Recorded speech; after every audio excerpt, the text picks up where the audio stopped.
যমদূত আসলেন। অজামিল ছিলেন অত্যন্ত পাপী, তার আত্মাকে জমালয়ে নিয়ে যাবার জন্য তিনজন ভয়ঙ্কর যমদূত তার সম্মুখে এসে হাজির হলেন। অবশ্য অজামিল সে যমদূতদের দেখে ভয়ে আর্তনাদ হয়ে তার নিকটে শিশুপুত্র নারায়ণের খেলায় মত্ত ছিল।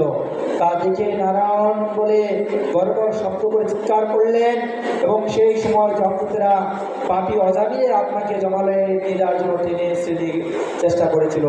কিন্তু তৎক্ষণাৎ অজামিল নারায়ণের নাম উচ্চারণ করা মাত্রই বৈকুণ্ঠ থেকে চতুর্ভুজ বিষ্ণু দূত সেখানে চতুর্ভুজধারী বিষ্ণুদূত সেখানে এসে হাজির হলেন এবং অজামিলকে যমদূতের হাত থেকে রক্ষা করলেন। ইতিপূর্বে যমদূতেরা যত পাপী আত্মাকে নিতে এসেছিল কেউ তাদের বাধা দেয়নি। তাই তারা প্রথমে বাধাপ্রাপ্ত হলো এবং তারা আশ্চর্যান্বিত হলো এবং তারা প্রশ্ন করেছিল কে বা কেন তাদের বাধা দেওয়া হলো। ইতিপূর্বে কেউ তাদের এইরকম অধরণের কাজ করেন। তখন বিষ্ণুদূতরা বললেন যে তারা হচ্ছেন ভগবান বিষ্ণুর পার্ষদ, তাদের কাজ হচ্ছে ভগবানের ভক্তদেরকে রক্ষা করা, তাদের কাজ হচ্ছে রক্ষা করা। তো যদিও তার পুত্রকে লক্ষ্য করে তিনি নারায়ণ নাম রেখেছিলেন, কিন্তু ভগবানের নাম এতই শক্তিশালী যে কোনো অবস্থায় যদি এই নাম গ্রহণ করা যায় তাহলে পাপ থেকে মুক্ত হওয়া যায়। অতএব অজামিল এখন সম্পূর্ণরূপে নিষ্পাপ। এভাবে অজামিলকে রক্ষা করে বিষ্ণুদূতেরা বৈকুণ্ঠে ফিরে যান। অজামিল আসলে তার পুত্রের নামটা হেলাই করেছিলেন, নাম অভ্যাস, তাই নাম অভ্যাস করেছিলেন। এবং শাস্ত্রে উল্লেখ আছে কেউ যদি শুদ্ধ হরিনাম করতে পারেন তাহলে তিনি কৃষ্ণ প্রেম লাভ করে ভগবানের কাছে ফিরে যান, কিন্তু কেউ যদি নাম অভ্যাস করেন তবে মুক্তি লাভ করেন। অজামিল সারা জীবন পাপ কর্ম করেছিল, কিন্তু পূর্ব সুকৃতির প্রভাবে সে মৃত্যু পূর্ব মুহূর্তে ভগবানের নাম উচ্চারণ করে সমস্ত পাপ থেকে মুক্ত হয়েছিল। তাই এ থেকে আমরা বুঝতে পারি যদি কেউ যে কোনো অবস্থায় ভগবানের এই দিব্য নাম গুণকীর্তন করে, যে কোনো অবস্থায়, শৌচ কি অশৌচ অবস্থায়, খেলায় কি অবহেলায়, এখানে বলছে অভ্যাসের মাধ্যমেও যদি কেউ ভগবানের এই দিব্য নাম গ্রহণ করে তাহলে আমরা মুক্ত হতে পারি। আমরা সংসারী বদ্ধ জীব, আমাদের বিভিন্ন রকম কাজে, কত রকম কাজে আমরা ব্যস্ত থাকি, আমাদের সময় নেই হরিভোজন করা। তাই বলছে অন্তত হাতে করো গৃহকর্ম, মুখে বলো হরি, অনায়াসে দিনে পারি ভবসিন্ধু নদী। যাই হোক, এরকম কথা শাস্ত্র অনেক বলা আছে। তো আমাদের উচিত এ সময় ভগবানের পবিত্র দিব্য নাম করা। চলুন, হরে কৃষ্ণ হরে কৃষ্ণ কৃষ্ণ কৃষ্ণ হরে হরে, হরে রাম রাম রাম হরে হরে। এইবার যমদূতগণ ফিরে গেলেন জমালয়ে, গিয়ে যমরাজকে বলছে হে যমরাজ। যমরাজের দূতগণ জমালয়ে ফিরে গিয়ে যমরাজকে বলছে হে যমরাজ, আমরা জানি আপনি এই জগতের একমাত্র নিয়ন্ত্রণকর্তা, আপনি শাস্তিদাতা, আপনি ধাতা বিধাতা পরিত্রাণকারী, কিন্তু আপনার উপর এমন কেউ কি আছে যে আজকে আমরা সেই অজামিলের পাপী আত্মাকে আমরা নিয়ে আসতে পারলাম না? তো আপনার উপর আর কে আছে?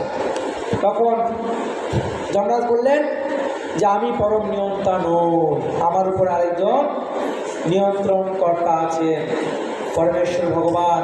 তিনি নির্দেশ দেন, তিনি অন্যান্য দেবতারা এই বিশ্ব ব্রহ্মাণ্ড পরিচালনা করছেন।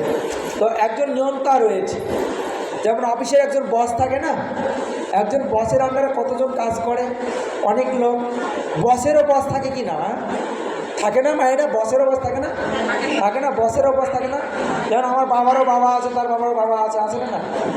এরকম বসেরও বস। তাই যমদূত যমরাজকে বলছে যে আমরা জানি যে আপনি দণ্ডদান করেন, আপনি মনে হয় আছেন, আপনার উপর আর কেউ নেই। তো যমরাজ বলছে না, আমার উপর একজন আছে, শেরের উপর সোয়া শের, শেরের উপর সোয়া শের, তার উপর আরও কি 1.5 কেজি 2 কেজি 3 কেজি। হ্যাঁ,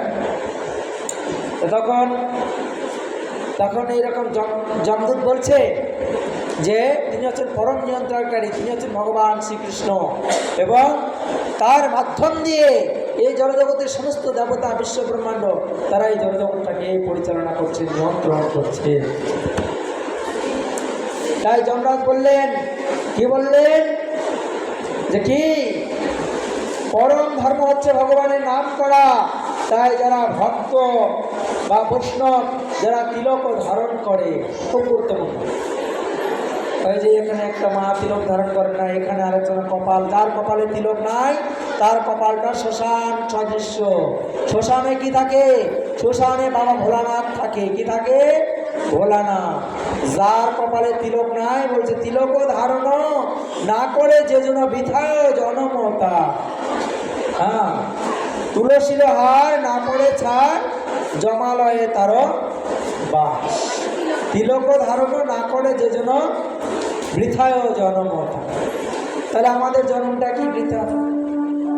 এই যে মায়েরা, আপনারা যদি পুলিশের চাকরি করতে যান তাহলে পুলিশের ইউনিফর্ম পরতে হবে কি না?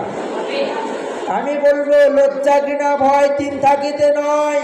প্রত্যেক মাদের বাবাদেরকে বলবো মন্দিরে আসলে সুন্দরভাবে সাজুগুজু করে, কি সুন্দর করে ভটভটা করে তিলক দিয়ে আসবেন।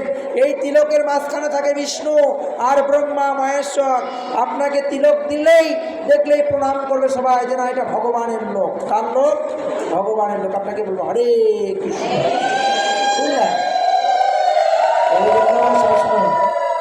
এই জন্য আমাদের অন্তত তিলক ধারণ করাটা উচিত এবং গলায় অন্তত মালা ধারণ করা উচিত। এটা আমার কথা নয়, এইখানে সুন্দর স্পষ্টভাবে বললেন তিলক ধারণ যারা করেছে এবং যাদের গলায় তুলসীর মালা আছে এবং যারা বৈষ্ণব তাদের কখনোই, যারা কৃষ্ণ নাম মহামন্ত্র কীর্তন করে তাদের কখনোই জঙ্গলে নিয়ে আসা উচিত নয়, তাদের কাছে কখনো যাওয়া উচিত নয়। কে বলছে? যমরাজ বলছে। কাকে বলছে? তার দূতদেরকে বলছে। হ্যাঁ, তার যা দূত রয়েছে তাদেরকে বলছে।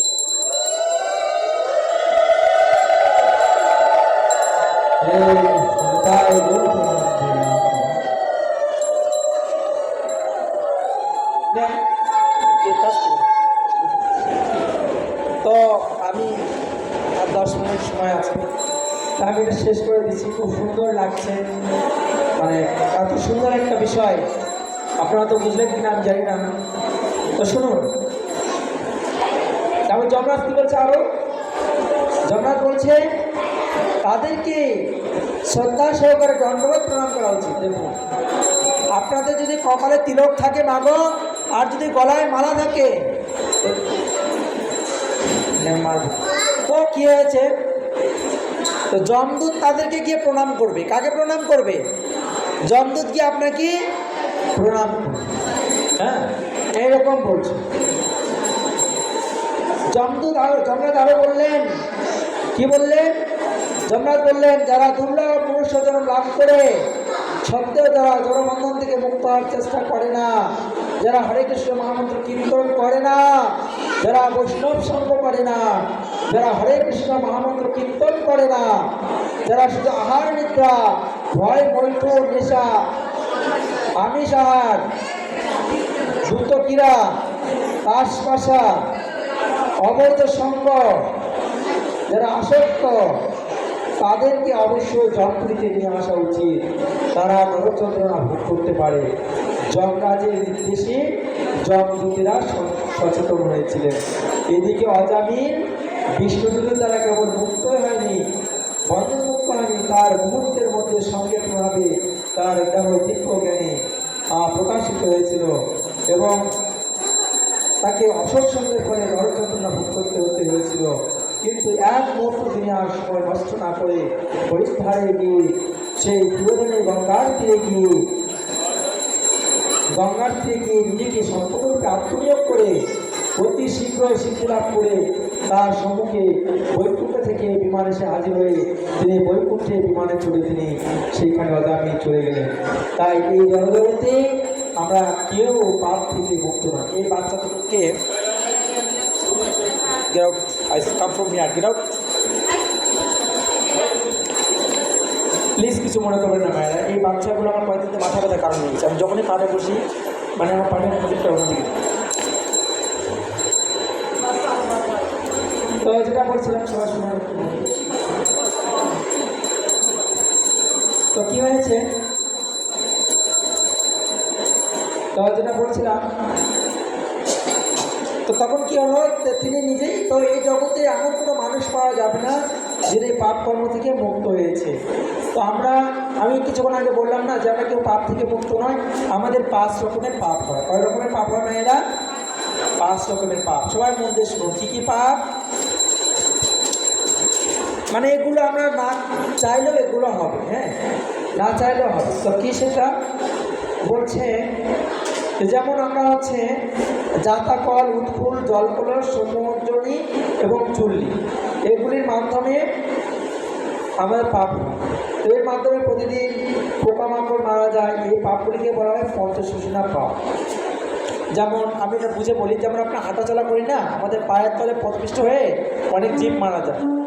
আবার যখন আমরা আগুন জ্বালাই চুলার মধ্যে, তখন সেখানে জীব মারা যায়। আমরা যখন জল পান করি সেখানে কিছু জীব মারা যায়। আবার যখন আপনি ওই যে জল আনতে গিয়ে পুকুর পাড়ে যেখানে কলস রাখেন, ওইখানে কিছু মারা যায়। আর যখন আমরা ঝাল পিসি বা মশলা বাটি কোনো কিছু, তখন ওই পাতার নিচে পড়ে কিছু মারা যায়। এই 5টা পাপ আমরা কেউ মুক্ত নয়। যখন আপনি ঝাড়ু দেন বাড়ি, প্রতিদিন মায়েরা দেন না, দেন ঝাড়ু দেন বাসা, তো বাসা যখন ঝাড়ু দেয় তখনও কিন্তু কিছু জীব সেখানে মারা যায়।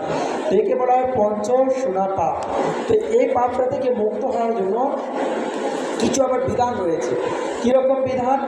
যেমন দেবতাদের প্রতি হোম, ভূতের প্রতি বলি, পূর্বপুরুষদের প্রতি তর্পণ, অতিথি সেবা, বৈদিক শাস্ত্র অধ্যয়ন অধ্যাপনা বিধান, এগুলো করতে হবে।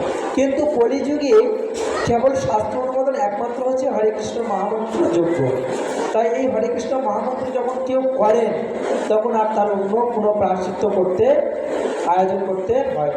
তাহলে বোঝা গেল, আমরা এখন বুঝতে পারলেন পুরো বিষয়টা, সারমর্মটা বুঝতে পেরেছেন, যে আমরা এই যে পাপ থেকে মুক্ত হওয়ার জন্য আমরা কি করছি, এগুলো করতে হবে। দেবতাদের কাছে বলি দিতে হবে, পিতৃযজ্ঞ করতে হবে, পিতৃতর্পণ করতে হবে। কিন্তু যদি কেউ এই হরে কৃষ্ণ মহামন্ত্র জপ করে কলিযুগের জন্য নির্দিষ্ট, তাহলে আর তাকে আলাদা করে প্রায়শ্চিত্ত করতে হবে না। যেমন এটা বলে শেষ করে দিচ্ছি, যেমন সুবুদ্ধি খাঁ। তো সুবুদ্ধি খাঁ নামে এক ব্যক্তি ছিলেন, তো তিনি রাজা হয়েছিলেন। তো কোনো কারণে তিনি হোসেন খাঁ নামে একজন তার কর্মচারীকে পিঠে চাবুক মেরেছিলেন। কী মেরেছিলেন? পিঠে চাবুক মেরেছিলেন। তো পরবর্তীতে যখন সে হোসেন খাঁ যখন রাজা হয়েছিলেন, তখন তার স্ত্রী একদিন দেখতে পেলেন তার পিঠের মধ্যে চাবুকের ঘা।